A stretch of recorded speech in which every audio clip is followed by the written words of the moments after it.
Саламатсыздарбы урматтуу биздин баракчанын катталуучулары? Билеги күчтүү бирди жыгат, билими күчтүү миңди жыгат.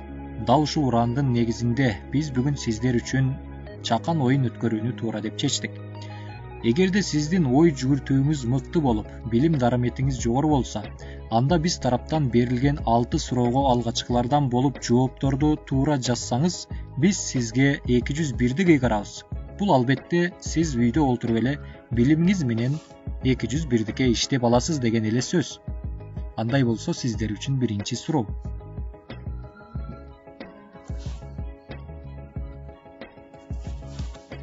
Элестетиңиз.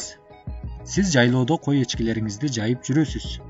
А бирок капысынан сиздин бир текеңиз Казакстандын чек арасынан ары карай өтүп кетти. Бир канча убакыттар ичинде ал Казакстандын аймагындагы чөптөрдү жеди. Суроо: эгерде ал тууп кое турган болсо, анда анын улагы кайсыл мамлекетке тиешелүү болот? Экинчи суроо. Байыркы Спартада адам баласынын акыл эсин зыянга учуратуучу шараптын түрлөрү көбөйүп кетет. Мамлекетте мындай ичимдиктерди сатуу жана аларды пайдаланууга тыюу салышат. А бирок бул ыкмада жогорудагы жагымсыз окуянын токтошуна тоскоол боло албайт. Мына ошондо башкаруучу бир ыкманы колдонот жана ичимдик ичкен, саткан адамдардын саны кескин түрдө азайып кетет. Сиздерге суроо: ал кандай ыкма колдонгондугун айтыңыздар. Үчүнчү суроо. 1858 жылы Самара губерниясында Постников деген дарыгер адам 2 гектар жерге клиника ачат. Кызыгы бул жердин 1 гектарына ал бейтаптар үчүн жатаканаларды курдурса, дагы 1 гектарына аттар үчүн атканаларды курдурган. Суроо: анын клиникасы адамдарды кандай ыкма менен дарылаган? Төртүнчү суроо. Бул нерсенин качып кеткенинен баштап табылбай жатканы да бар, ачылбаганынан баштап бузулганы да бар. Суроо: бул эмне? Бешинчи суроо.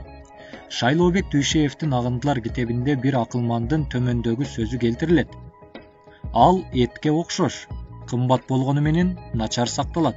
Суроо: ал эмне? Сиздер үчүн эң акыркы 6-чы суроо. Бир эреже бар. Бир көзү сокур адамга унаа айдаганга уруксат берилет, а бирок ага мотоцикл айдоого уруксат берилбейт. Суроо: эмне үчүн? Эгерде сиздер да бул 6 суроонун жообун тапкан болсоңуздар, анда комментарийге ирети менен 6 суроонун жообун бирдейинен жазыңыздар. Сиздердин жообуңуздар туура болсо, биз дароо эле сиздер менен байланышып, сөзүбүзгө туруп, сизге атаган 201-дикти уюлдук телефонуңузга которо салабыз. Андай болсо, азыр эле комментарийге ой пикириңиздерди жазыңыздар.